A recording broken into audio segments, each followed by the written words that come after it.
Bonjour Sylvie Golac. Bonjour. Merci d'avoir accepté notre invitation. Vous êtes sociologue, chercheuse au CNRS. Vous avez publié hier sur le site regard.fr avec la sociologue Céline Bessière une tribune pour dénoncer ou pour décrypter ce que ne dit pas le gouvernement, c'est-à-dire que la réforme des retraites va accentuer plus encore les inégalités entre les hommes et les femmes. Vous êtes aussi toutes les deux co-auteurs de Le genre du capital, comment la famille reproduit les inégalités aux éditions de la Découverte. On va revenir sur l'objet de la tribune, mais d'abord un mot sur les intellectuels, leur place, les penseurs. On a beaucoup comparé le mouvement que traverse le pays avec le mouvement, le mouvement de 95. En 95, il y avait eu un véritable engagement des intellectuels, des chercheurs, des universitaires. On avait même parlé de débat de société, de projet de société, projet contre projet, avec Bourdieu d'un côté, Touraine de l'autre. Ils sont où les intellectuels aujourd'hui ? Alors les intellectuels aujourd'hui, ils sont, ça dépend lesquels.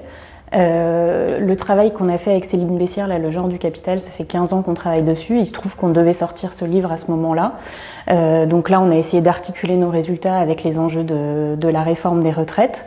Mais il me semble que la première place je sais pas si je suis une intellectuelle, je suis une chercheuse. Et ma place, elle est avec les autres travailleurs dans la grève, les mobilisations, les manifestations, les assemblées générales, les piquets, et que en fait le type de tribune qu'on peut publier, c'est une valorisation du travail de long terme qu'on s'astreint à faire, qui est l'utilité de notre travail pour la société, mais notre utilité dans la lutte, à mon sens, aujourd'hui, pour être efficace ici, aujourd'hui, maintenant, c'est en allant sur les piquets de grève, dans les assemblées générales et en construisant des modes d'action communs avec l'ensemble des travailleuses et des travailleurs. Et vous voyez l'objet de votre recherche, en tout cas le produit de votre travail, comme étant un outil aussi à mettre à disposition de ceux qui manifestent, de ceux qui luttent ? Alors oui, c'est un outil à mettre à disposition, mais il ne faut pas qu'on oublie que notre travail il fait partie d'une économie. Par exemple, je suis ici en train de vous parler sur mon temps de travail. Ce sont des matériaux que vous utilisez au même titre que quand on va à la télé, on fait vivre BFM TV par exemple. Et là-dessus aussi, on pourrait réfléchir au sens de la grève sur ces activités et combien on empêcherait aussi les médias de continuer à produire normalement en faisant grève. Vous dénoncez dans la tribune un point que l'on ne soulève pas, je vous disais, on ne soulève pas parce que le gouvernement explique que justement la réforme des retraites va être favorable et va même principalement profiter aux femmes, c'est un mensonge ? Oui, c'est un mensonge. Alors, on dit qu'on ne le soulève pas. En réalité, dans plein de médias critiques, cette question des inégalités entre hommes et femmes a été soulevée, tout simplement parce qu'on sait que les carrières des femmes sont plus heurtées, plus irrégulières. Elles travaillent pendant de longues périodes à temps partiel. Elles cessent momentanément leurs activités quand elles ont des enfants. Donc, la retraite par points qui tient compte de l'ensemble de la carrière plutôt que des 25 meilleures années pour le privé, des 6 derniers mois pour le public, fatalement, elle est défavorable aux femmes. Cette retraite par points, elle additionne toutes les inégalités qui sont vécues au long de la carrière. Et les femmes, elles vivent ces inégalités, donc des discriminations sur le marché du travail, mais aussi des arrangements inégaux dans leur famille tout au long de leur carrière. Et les retraites par points, elles vont être le reflet de toutes ces inégalités. Alors ce qui est intéressant, c'est que dans la tribune, vous revenez sur un cas concret, la situation d'un couple de retraités qui est en train de divorcer. Vous faites la démonstration que lui gagne 4 300 € de pension mensuelle, quand elle en gagne 396 avec sa carrière hachée, vous le rappelez, soit 10 fois moins que lui. Pourquoi le système d'aujourd'hui est plus égalitaire que celui qui vient ? Alors, parce qu'il ne tient compte que des 25 meilleures années. Donc on peut gommer certaines périodes de cessation d'activité, certaines périodes de temps partiel. Par ailleurs, il est plus avantageux du point de vue de ce dont on tient compte pour les enfants, puisque pour chaque enfant, il y a l'équivalent de 2 ans de cotisation qui sont pris en compte, alors que dans le système actuel, on nous a vendu ces fameux 5% par enfant qui pourraient être attribués à la femme ou à l'homme, ou ils pourraient se les partager. Et ces fameux 5%, en fait, ils représentent moins en somme d'argent versée que ces trimestres gagnés dans le système actuel. Et ensuite, ils posent la question de savoir qui va prendre ces 5%. Les trimestres, ils sont pour les femmes, et dans la réalité, ce sont les femmes qui s'occupent le plus des enfants. Les 5%, eh bien, quand on voit les inégalités de pension entre hommes et femmes, qui sont aujourd'hui de 38%, on voit mal comment dans un couple, les gens se diraient pas que c'est plus avantageux que ce soit l'homme qui prenne les 5%. Sauf que si entre-temps le couple se sépare, qui va récupérer les 5% en question. Il n'y a rien de clair dans le projet de loi actuellement pour savoir ce qu'on fait en cas de séparation. Et vraisemblablement, si, donc nous on a mené l'enquête avec un vaste collectif qui a publié notamment un ouvrage qui s'appelle Au tribunal des couples, donc le collectif 11, et on a vu que les conditions de négociation des pensions alimentaires, par exemple, des prestations compensatoires, sont très mauvaises pour les femmes. Elles ont moins d'argent pour se payer de bons avocats. Et les juges ont du mal à se rendre compte des enjeux justement de tous les sacrifices qu'elles ont fait pendant leur carrière. Et du coup, on peut se poser la question de comment vont se négocier ces 5% à l'issue des séparations. Aujourd'hui, c'est un couple sur deux qui se sépare. On va revenir plus en détail sur ce que vous dites, parce que c'est aussi l'objet de votre livre, et notamment sur la question des arrangements privés et justement l'individualisation aussi du patrimoine. Mais d'abord, encore un mot sur la réforme. Elle prévoit aussi de supprimer la pension de réversion, dites-vous dans la tribune, pour les femmes divorcées. Le gouvernement voudrait le remplacer, ce dispositif, par une augmentation de la prestation compensatoire. Vous dites que c'est irréaliste. Pourquoi ? Alors c'est irréaliste parce que d'abord, le gouvernement fait comme si on pouvait mécaniquement dire il n'y a plus la pension de réversion, donc on augmente la prestation compensatoire. Sauf que le gouvernement semble oublier que depuis 2016, en fait, les divorces par consentement mutuel ne passent plus devant le juge. Autrement dit, dans la moitié des divorces, la prestation compensatoire, elle est négociée entre conjoints, avec leurs avocats respectifs, et c'est validé par un notaire.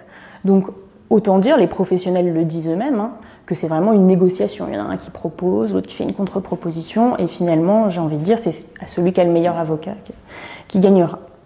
Donc ça, c'est le premier point. Le deuxième point, c'est que les juges eux-mêmes expliquent qu'ils ont énormément de mal à calculer les prestations compensatoires dans l'état actuel. Donc intégrer à ça l'enjeu de la pension de réversion, c'est-à-dire les espoirs de droit à la retraite de l'homme et de la femme en tenant compte de leurs espérances de vie respectives, ça paraît complètement irréaliste. Et il faut préciser qu'aujourd'hui, les montants des prestations compensatoires, ils sont bas. En fait, il y a des prestations compensatoires seulement dans un divorce sur 5. La médiane des prestations compensatoires, c'est 25 000 €. Parce que, tout simplement, pour qu'il y ait une prestation compensatoire, il faut que l'ex-mari soit capable de verser une somme importante d'un coup, juste après le divorce. Et autant dire que les hommes, la plupart du temps, ne sont pas capables de rémunérer, en fait, le prix du travail gratuit que leur épouse a accompli pendant toute la vie conjugale. Vous dites que le gouvernement entend transformer un mécanisme de solidarité nationale en fait, par un arrangement privé qui reposerait sur l'accumulation d'un patrimoine individuel, que cette individualisation des patrimoines, c'est cette individualisation des patrimoines qui sera défavorable. C'est important justement de réfléchir à cette question de patrimoine, on pense en termes revenus, mais aussi justement la question du patrimoine et aussi du patrimoine culturel, parce que vous y revenez aussi dans le livre, c'est-à-dire cette capacité à pouvoir s'entourer d'avocats fiscalistes ou de conseils finalement.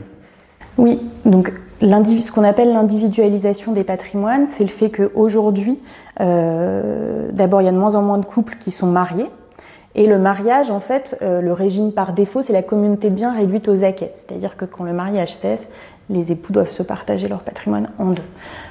Aujourd'hui, il y a de moins en moins de couples qui sont mariés, et parmi ceux qui se marient, il y en a de plus en plus qui sont en régime de séparation de biens, c'est chacun pour soi. Avec, tout le monde a un peu cette idée qu'aujourd'hui, les femmes sont autonomes financièrement parce qu'elles travaillent. Voilà. Or, dans les couples, aujourd'hui, il y a 42% d'écart de salaire entre hommes et femmes. En réalité, ce sont les femmes qui sacrifient leur carrière professionnelle pour s'occuper des enfants. Et donc, il faut savoir que les femmes travaillent plus. D'après les enquêtes emploi du temps, elles passent 54 heures par semaine à travailler contre 51 heures pour les hommes. Mais les 2/3 de ce temps, c'est du travail non rémunéré, c'est du travail domestique. Alors que pour les hommes, au contraire, les 2/3 de ce temps, c'est du travail rémunéré. Et donc cette inégalité dans le couple, elle se traduit par des revenus moins importants, mais aussi une épargne moins importante. Et cette épargne moins importante des femmes, elle vient s'ajouter au fait, donc c'est ce qu'on essaye de montrer dans le livre, que par ailleurs, les femmes reçoivent des héritages différents de ceux des hommes, ce sont plus souvent des héritages en liquide et moins souvent des héritages de biens comme des biens immobiliers, comme l'appartement dans lequel nous nous trouvons aujourd'hui, ou des entreprises, et qu'en réalité les compensations en liquide qu'elles reçoivent des biens que reçoivent leurs frères, en particulier leurs frères aînés, eh bien, sont souvent sous-évaluées à la fois pour des raisons fiscales et parce que les professionnels dont savent s'entourer, en particulier les hommes les plus riches, notamment ceux qui sont chefs d'entreprise, eh bien, sont d'accord sur le fait que en fait, les hommes sont les plus aptes à conserver ces biens importants. Et du coup, les femmes cumulent des inégalités patrimoniales. Sur ces inégalités de revenus, sur ces inégalités de patrimonial, pardon, vous dites surtout que ce n'est pas une inégalité de classe, ça veut dire quoi? Alors si, ce sont des inégalités de classe. En fait, ce qu'on essaye de montrer, c'est que précisément les inégalités qui existent dans la famille entre hommes et femmes, le fait de considérer que le frère ou l'ex-mari, il est plus en capacité de conserver les biens structurants du patrimoine familial, ça a entièrement à voir avec les inégalités de classe. C'est-à-dire que dans la famille, les inégalités entre hommes et femmes, elles sont produites notamment par ce qu'on appelle, nous, les stratégies familiales de reproduction. C'est-à-dire que le fait que dans les familles, on a les soucis de transmettre un patrimoine familial. Et en fait, ce souci, il vient justifier des partages inégaux du patrimoine entre frères et sœurs et entre ex-maris et ex-femmes. Et du coup, il y a une articulation en fait vraiment très forte entre les inégalités patrimoniales entre hommes et femmes et les inégalités patrimoniales entre classes sociales. Notre idée, c'est vraiment que la société de classe se reproduit grâce à l'appropriation masculine du capital. Vous terminez la tribune en reprenant le slogan qu'on a vu partout dans les manifestations, la retraite c'est notre patrimoine, et puis vous ajoutez cette phrase, c'est plus exactement le patrimoine de celles et ceux qui n'ont pas de patrimoine. C'est quoi l'alternative finalement alors pour vous? Je sais que vous êtes une chercheuse, vous n'êtes pas habilitée, enfin pas en tant que citoyenne peut-être si, mais justement ce serait quoi l'alternative? C'est tout ce que vous dénoncez dans la tribune et dans le livre aussi, c'est-à-dire cette absence de reconnaissance aussi notamment du travail domestique, c'est les inégalités, on l'a entendu dans la bouche de beaucoup de syndicalistes que le système actuel pourrait continuer de survivre si on augmentait le salaire des femmes et qu'on rendait le salaire égal à celui des hommes. C'est tout ça qu'il faut essayer de trouver pour proposer quelque chose en positif et pas être que contre la réforme, contre les retraites. Oui, alors les solutions, elles sont pas si simples que ça à trouver. On vit dans une société aujourd'hui où les inégalités de patrimoine augmentent entre classes sociales, entre hommes et femmes, ça on le sait un mois, mais entre 1998 et 2014, elles sont passées de 9 à 16%, c'est-à-dire qu'elles ont presque doublé en moins de 20 ans. Et la part de l'héritage est de plus en plus importante dans ces inégalités. Et pourquoi c'est très important aujourd'hui? C'est parce qu'en fait, dans la mesure où on remet en cause, par exemple, notre système des retraites, où on remet en cause la sécurité sociale, où on remet en cause la gratuité de l'école, ça veut dire que les gens vont de plus en plus devoir recourir à leur patrimoine pour se soigner, pour éduquer leurs enfants, pour vivre quand ils sont âgés. Autrement dit, on va être renvoyé à des inégalités de patrimoine qui s'accentuent, donc qui s'accentuent entre classes sociales, qui s'accentuent entre hommes et femmes. Et effectivement, du coup, les solutions, en tout cas les réflexions qu'on peut engager, c'est au contraire comment resocialiser nos revenus, augmenter la solidarité entre les hommes et les femmes de différents milieux sociaux. Et effectivement, ça passe notamment par une meilleure reconnaissance du travail domestique gratuit et aussi de l'ensemble des métiers qu'on a tendance à considérer comme non qualifiés, dont on veut bien accorder qu'ils soient pénibles, mais on ne voit pas pourquoi un conducteur RATP gagnerait autant qu'un cadre supérieur. Voilà, donc c'est toute cette réflexion à la fois sur la reconnaissance du travail et sur socialisation en fait des revenus qu'il faut mener et qui est très profonde puisqu'on vit vraiment dans une société qui fonde notamment notre droit, le droit civil, c'est avant tout un droit des biens, c'est un droit, il définit le droit de propriété et comment on va, par exemple, le droit du divorce, c'est essentiellement comment on va partager les biens, le patrimoine, faire des compensations économiques. Et donc voilà, j'ai pas du coup de réforme comme ça, mais voilà. Mais en tout cas, vous donnez les éléments pour que, notamment, les politiques se saisissent aussi de ces questions. Et soit prennent conscience, soit se disent qu'effectivement les leviers ils sont ici, ils sont sur le droit de la famille, ils sont sur une meilleure répartition du patrimoine, sur la reconnaissance du travail domestique, c'est tout ce que vous racontez dans le livre finalement.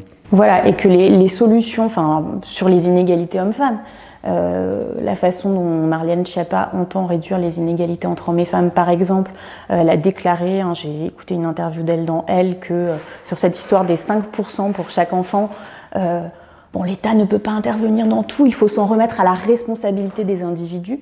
Ce discours sur la responsabilité individuelle, il faut bien se rendre compte qu'en réalité, derrière, c'est la loi du plus fort. Et le plus fort, c'est le plus riche, et c'est l'homme plutôt que la femme.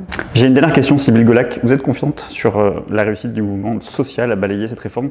Comment, et d'ailleurs, est-ce que vous qualifiez aussi l'attitude du gouvernement ?